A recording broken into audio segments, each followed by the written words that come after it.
بعض طلباء نے کہا کہ جمعرات کبھی کبھی والد صاحب اس کو نعت سناتے تھے. طالبان ته وی چې مشته به کله کله جمعرات باندې نعت سنو کول نو هغه دې زمانہ وشو ته یو جمعرات باندې مشته نعت ترتیبونه.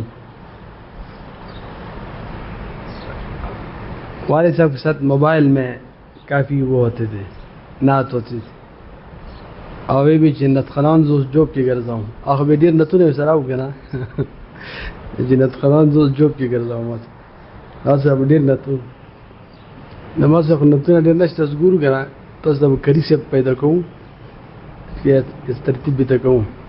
اور بہرحال کوشش کرتے ہیں کہ آج طلباء اکرام کی اس شوق کو پورا کریں. درود شریف پڑھیں. محمد صلی اللہ علیہ وسلم.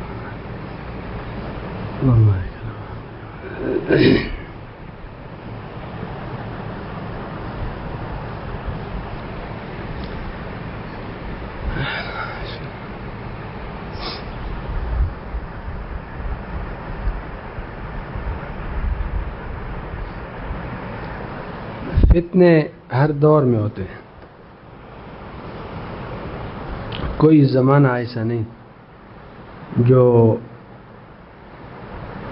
فتنوں سے خالی ہو.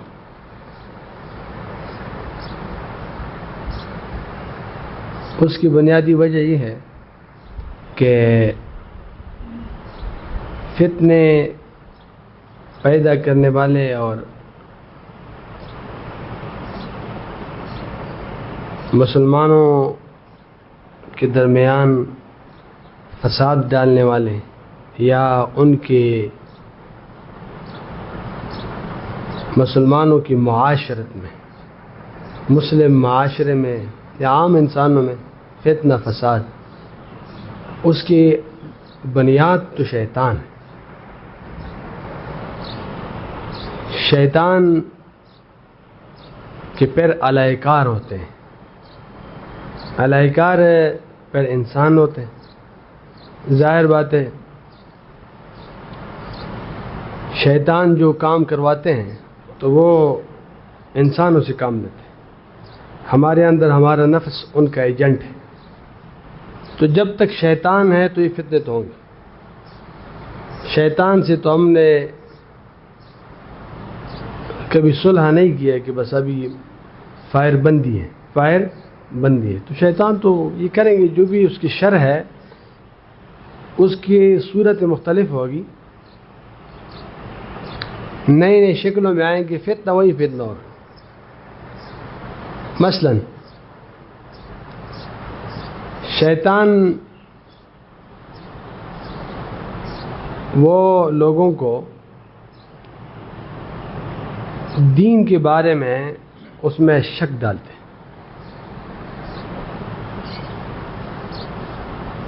اور تو تشکیک اور تنقید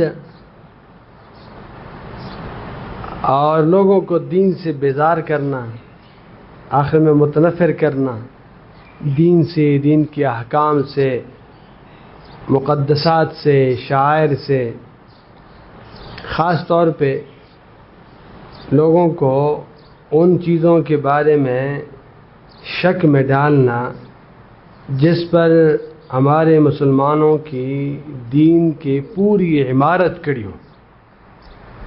یہ تو اس کے سب سے دلچسپ ترین مشغلہ ہے اور سب سے اہم کام ہے شیطان کا. ظاہر بات ہے کہ وہ کہتے ہیں کہ اگر اس میں کامیاب ہوا تو مسلمان اس کا پھر کیا ہے ایک ایسا زوردار حملہ ہے اور ایسی چیز پر ہم نے شک اس میں ڈال دی کہ اس کا پھر دین خراب ہو گیا. مثلا قرآن مجید ہے. نعوذ باللہ وہ اگر نوجوان نسل کو اس کے بارے میں یا عام کسی لوگوں کو اس کی شک میں مبتلا کرے تو پھر کیا ہے تو پوری دین کی عمارت اس پر ہے. احادیث مبارکہ ہے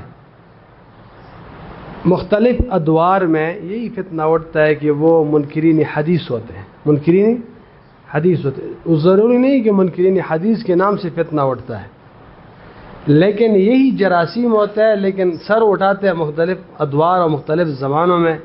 وہ انکار کرتے ہیں کس کے؟ اس کی پوری محنت کی، ان کی بیانات کی، یا ان کی جو آپ جب پڑھیں گے اس کو تو اس سے پھر یہی ہوتا ہے کہ اعتماد کیا ہوتے ہیں، کم ہوتا ہے احادیث مبارکہ پہ. تو آپ دیکھیں ہماری دین کی جتنی تشریحات ہے وہ کس چیز پر بنا ہے؟ احادیث مبارک.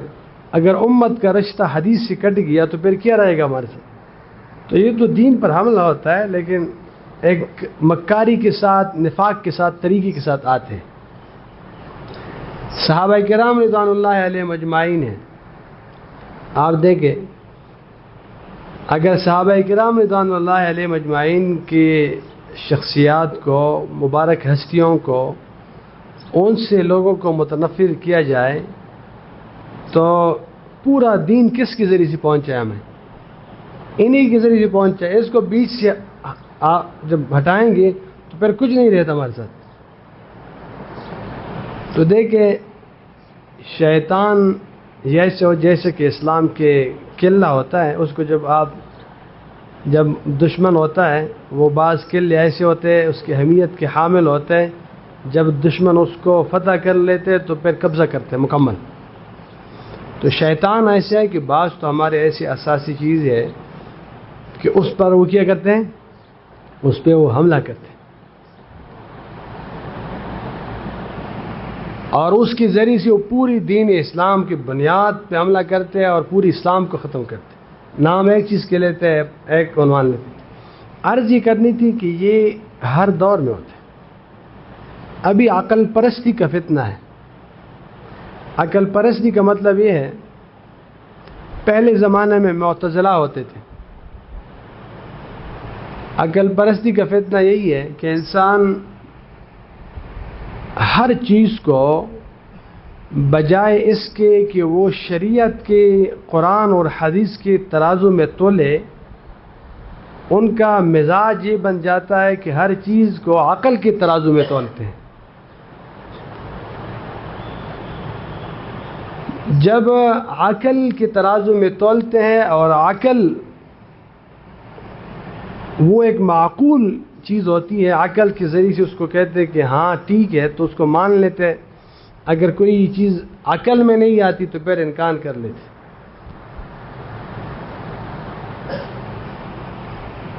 آپ اندازہ لگائیں کہ جن لوگوں کا مزاج یہ ہو کہ اور ان لوگوں کے ہاں معیار حق اور باطل یہ ہو کہ وہ عقل کے ترازو میں وہ صحیح ہے نہیں، عقل پہ وہ تولتے ہیں کہ حق اور باطل ہے، تو اس کا خدا اپنا عقل ہے. یہ خدا پرست نہیں ہے، عقل پرست. کیا ہے؟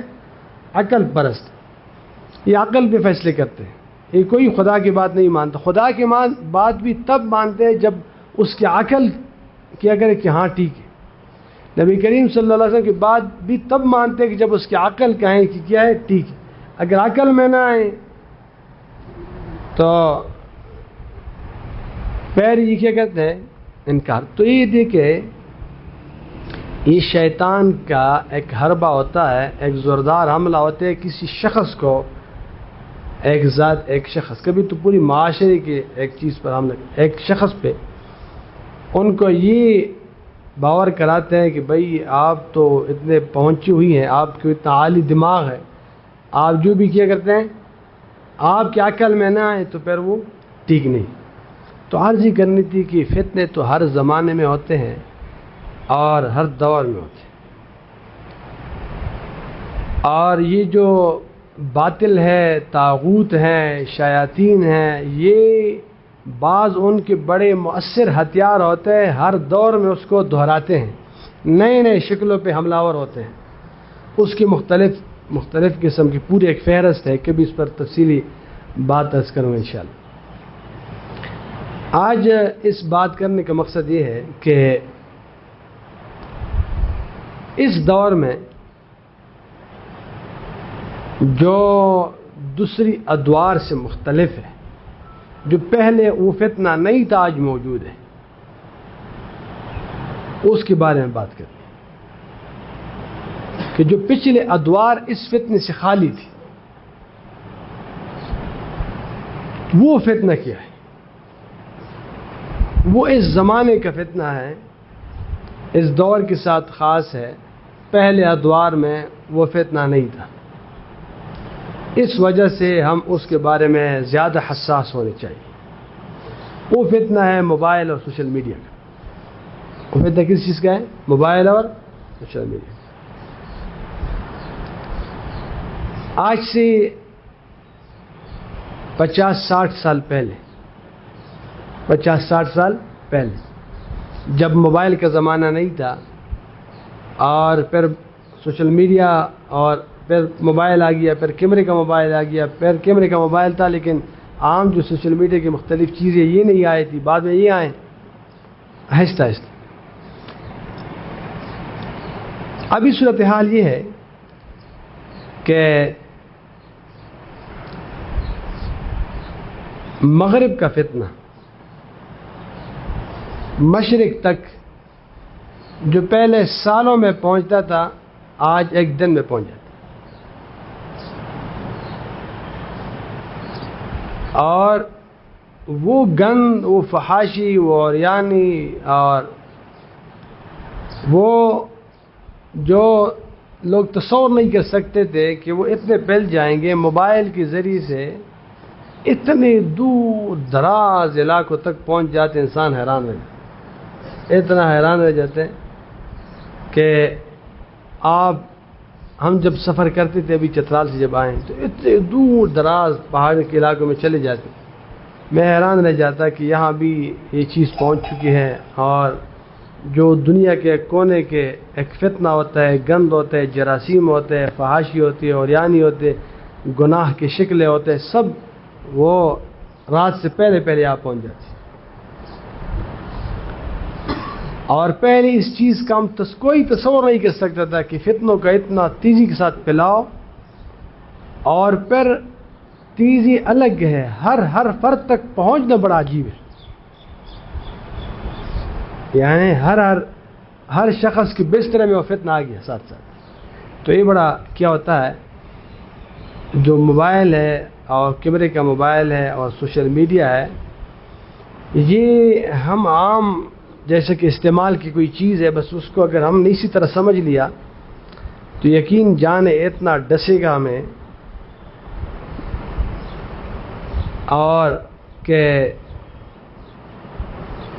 ہمارے آنکھ بھی خراب کرے گا۔ د موبایل بد نظری خو زیاته بد نظری نه لګي سره چې داسې بد نظری شو کنه شو، یعنی داسې قسم ته عادت شو لکه د چرسی عادتي په 400 کنه انسان داسې مزاج د عجیبه باندې چوال ګناه کوي به ندیر غبراوي به پسره باندې ډیر غټ کانه محسوسي چیرې دا خو ګناه کوم، او بیا سره چې کله یہ مقرر گناہ ہو کہ بے سر عادت شی بے گناہ کی احساس ہوتے نہیں، پہلے گناہ کرتے تو ایسا محسوس ہوتا ہے جیسے کہ پہاڑ ہے، پھر دوبارہ جب مقرر کرتے ہیں تو پھر گناہ ہلکا ہو جاتا ہے، پھر آخر میں ایک وقت ایسا ہوتا ہے کہ احساس ختم ہو جاتا ہے، پھر ایک زمانہ ایسا آتا ہے کہ ایسی عادت پڑ جاتی جیسے کہ نشہ ہوتا ہے، نہ کرنے سے اس کو تکلیف ہوتی ہے۔ پھر آج کل کا زمانہ ایسا ہے کہ ایسے گناہ ہیں کہ وہ اتنا پھیل گئے اس موبائل کی وجہ سے، سوشل میڈیا کی وجہ سے، کہ احساس گناہ ختم ہو گیا اس کا، بالکل اس کو یہ معلوم نہیں ہوتا کہ یہ مسجد ہے، اللہ کے گھر میں ہوں اور میں کہاں ہوں، اس کا بھی احساس نہیں ہوتا کہ مسجد میں وہی میں بیٹھا ہوں، یہ میں حرم شریف میں ہوں۔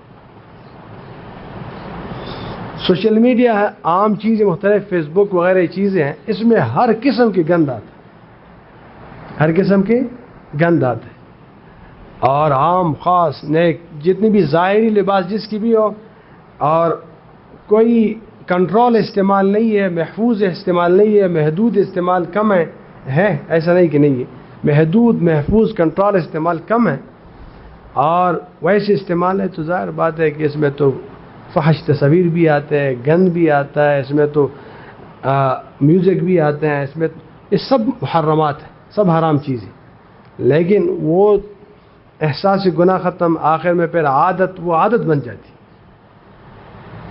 تو دیکھیں، اور یہ ایسی مصیبت ہے کہ یہ چیلنج بن گیا ہے تمام لوگوں کے لیے. یقین جانیں اگر کوئی موبائل استعمال کرتے ہیں، یہ کیمرے کا موبائل یا یہ مختلف چیز استعمال کرتے اور وہ اس کے بارے میں بیدار نہیں ہوا، حساس نہیں ہوا، اس کے بارے میں انہوں نے نظام نہیں بنایا، انہوں نے اس کے بارے میں، نبی کریم صلی اللہ علیہ وسلم تو اتنا سمجھاتے تھے کہ بیت الخلاء میں جاتے دعائیں سمجھائے کہ یہاں تھوڑی سی اللہم انی اعوذ بک من الخبث والخبائث، کیونکہ اس میں اس طرح کی چیزیں کی متوقع ہوتی، اور اس طرح کی فتنہ کہ اس میں تو ہر قسم کی گند ہوتا ہے، اس کو یوں ہی استعمال کرنا، کوئی نظام نہیں بنانا.